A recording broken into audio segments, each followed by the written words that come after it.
acceptance. You know, we all understand it in a concept, you know, I have to accept all I am. But there's that journey between what you understand as a concept of accepting all that I am, loving all I am, embracing all I am, because I know all parts of me are divine and they are there for a divine reason, which means it's not by mistake that you have your flaws. It really isn't. It's those very flaws that cause you your problems in your work, with your relationships, with yourself. Those very flaws are there by a divine design, which means that those are the very things that if you focus on them, if you choose to embrace them, will reveal to you a part of you that you have separated. So it's really like through that acceptance, you are reclaiming your soul, parts of your soul. So there we are, calling in all parts of us. But we have this other part, the polarity, that sort of says, yeah, but I have certain beliefs. And those beliefs create like a filter. I can't go outside of those beliefs, and anything that is not congruent with those beliefs can't enter either. So you might have a part of you that your beliefs have decided is bad in some shape or form. So that you're never going to easily admit that that is also who you are.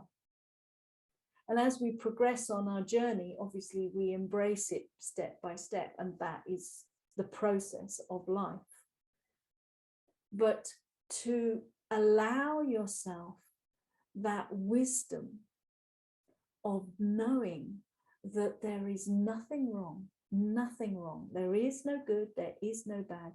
This really is a third dimensional polarity that comes from this earthly plane, this magnetic planet we live on. And it's there through that we can see, we have the polarity because we can see where we are. I'm here, but I feel this is the highest potential. And you can see the distance, you can see how far you have to travel. And it's that discovering of being able to embrace that, you know, horrible part of yourself that reclaims your power, which means it reclaims your total self. And then you are not affected by that situation. The situation might still occur. That person at work or whatever it is might still say and do those things that have always irritated you or sent you into a reaction. But once you've reclaimed, once you've embraced the lesson, the learning from that reclaimed part of your soul, it doesn't matter. They can do it. It doesn't trigger you anymore. And it's an amazing thing, you know, when that actually happens. You know, you're there and you're like, wow, that really doesn't bother me anymore. And then, of course, that gives your mind that great experience of thinking, well, if I can do it there, maybe I can do it there.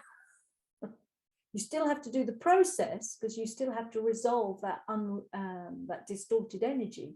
But at least you are now having more trust in yourself, in your ability to heal yourself. So this is this acceptance. And I'll just read you what I received. So you can see if you connect to it.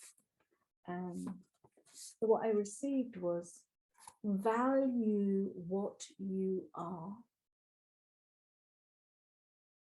Just value all that you are.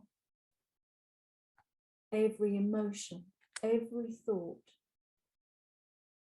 every urge. Just value it. because it's there and it's important. It really is. It's a message. So this is where we go into the being impersonal about our personal stuff, because it's not who we are. We're not our emotions and we're not our thoughts, remember? But they happen through us. So value what you are. It is divine. You are divine. When you say that to yourself, how does that sit within you? You can just try it now. I am a divine being of light.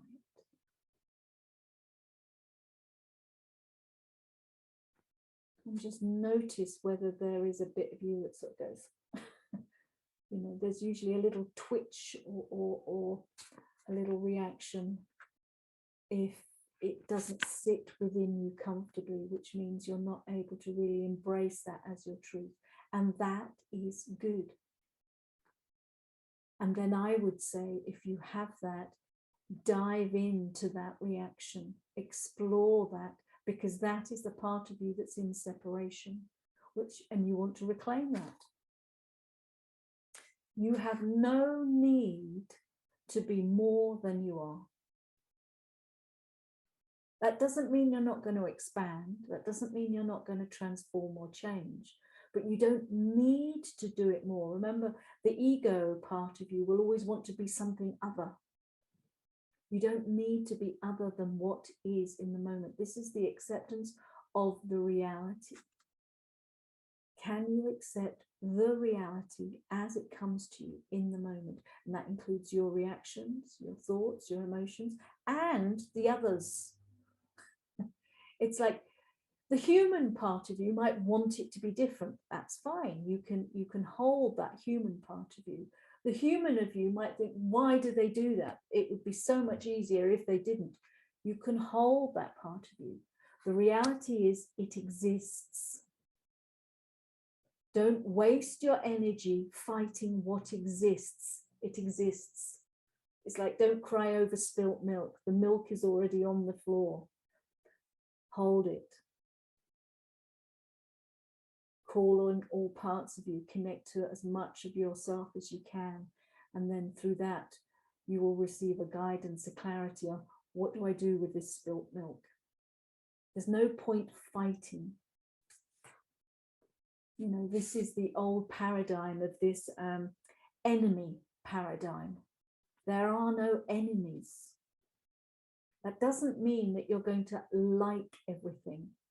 But as we know, some of the things that we really don't like are things, they have become the things that have brought us the most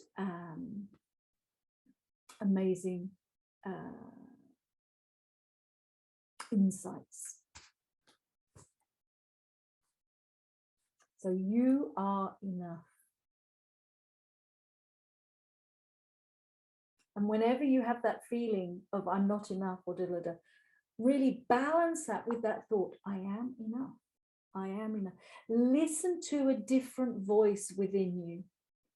You've got many voices. Some are very loud, particularly the ego, or particularly a program that you've put a lot of energy into, which is like a habit. But there are voices that come from your soul, your higher self, the wise part of you, and it will always be quiet. It will always be patient and gentle. It will never tell you off. It will never say, don't be stupid, you should do this. It is the gentle voice, and it will just be saying, you are enough. Now you are the conductor. You choose what you listen to. And you either do that consciously or unconsciously. But you choose what you listen to. And one thought is no more real than another. So why choose the thought that is, well, you're rubbish or you're not enough? Why do you believe that more than the thought that says you are enough? You create your reality. The only one that you choose mostly as a reaction is because it has more energy. You're more familiar with it. So we think it's more real. It's not. And you can do that as a conscious discipline, that whenever you have that degrading thought, in however it speaks to you, recognize it on the spot. Do not run away from it. Do not dismiss it. Do not pretend it's not there. Do not fight it. Embrace it and say, thank you for sharing that with me. And then balance it with that polarity. And your own words will be your own spell. And even if you're doing it mechanically, that's fine. Because you are still planting the energy into that new thought, that new consciousness. And the more you do it, the more energy that gets. And at some point that will do it. It will do it automatically, because it will become your new habit. And then that consciousness will really be anchoring and opening up in you. And it won't just be, it would be a nice idea, wouldn't it? If I was enough. You will really connect to the truth of it. But it needs your effort, which is your practice and your discipline and your awareness. And you have to have a willingness to want to heal in a way. So keeping those, whatever reactions you've that has brought up for you, connect to that energy of being conflicted and thinking that you have no power. You know, this victim mentality. I don't really have the skills. It's not really possible for me to change. Connect to that energy, however that is for you. That feeling of like, well, it all sounds great, but it's not gonna happen. Find how you need to find your words that connect to that energy. Okay, so let us start the yoga, shall we, to help realign our energy. And so we can, by doing that, we realign that consciousness of thinking, I can't do this. I don't have the ability to transform myself. So the first